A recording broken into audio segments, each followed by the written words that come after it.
Caribbean, and we're hitting the Pacific. We've had 14. Bro, they're doing NFL style red zone coverage on this shit, dude. Hell yeah, we're hitting everything. That's right. We got all these bombs.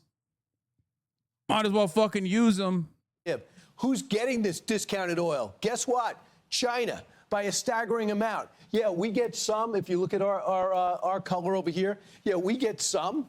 But this is who benefits, and that's why China in our. How dare they? I do like that Fox News is more honest about this assessment than, like, they're unintentionally more honest about American ambition here than BBC or any number of different, like, liberal analysts are.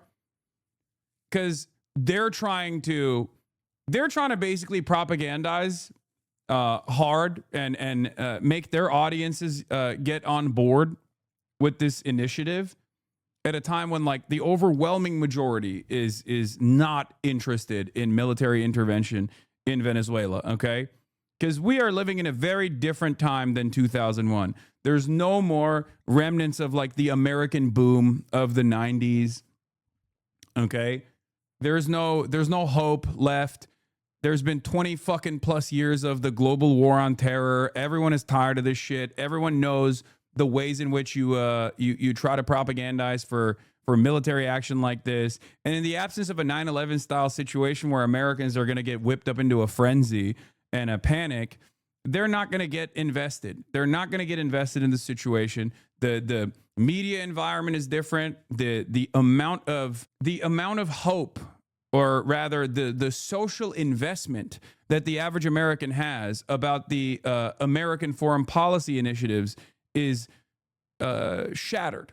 There is no investment whatsoever, right? People just don't give a fuck about the ambitions of American empire. They don't have a lot of nationalistic fervor because there's not really a lot to look forward to in the American future. Having said that, they have to figure out a way to sell this. And in an effort to sell it, they're getting brutally honest.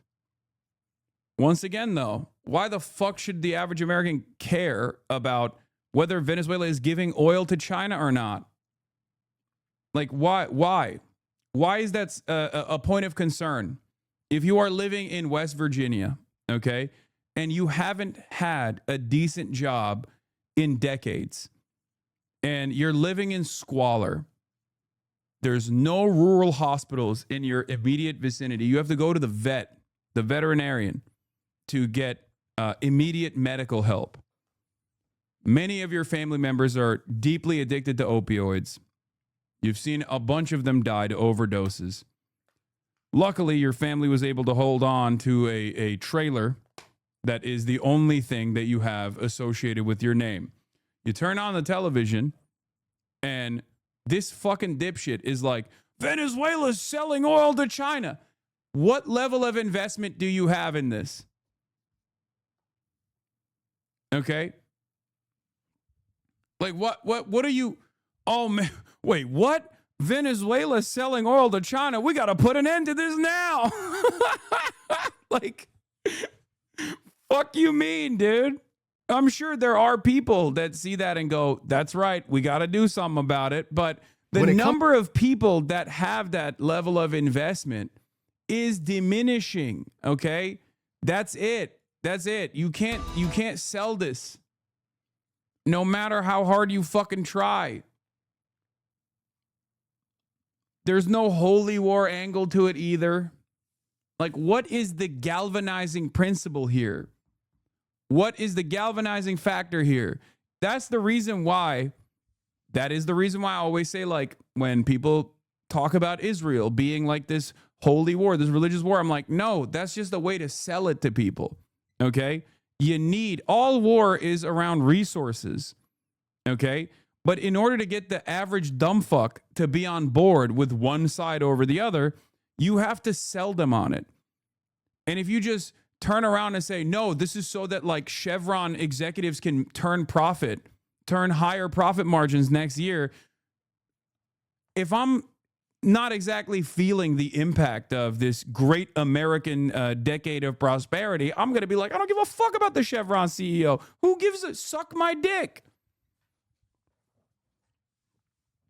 Do you see what I mean? Now, of course, there's an entire separate conversation to be had here where it's like, do we even need the consent of the masses to be able to initiate wars such as this one? I think yes. You still need at least a decent percentage of the population to be on board. But with the Trump administration's allure diminishing, with the MAGA cult experiencing the struggles that they are continuously experiencing under the Trump administration after they bought into it, it's even more difficult. It's even more difficult to get them on board with initiatives such as this one. At least if they had treats or if they had something to look forward to, they would probably be more invested in whatever Trump is telling them is going to be the next territory we must conquer. Our backyard, getting discounted oil does not work for us, does not work for our national security, and certainly doesn't work for, but does work for one country, and that is Venezuela, led by Maduro. So let's check in with national security expert Rebecca Heinrichs about where this is going. Rebecca, your thoughts about the president's mission and how he's approaching it?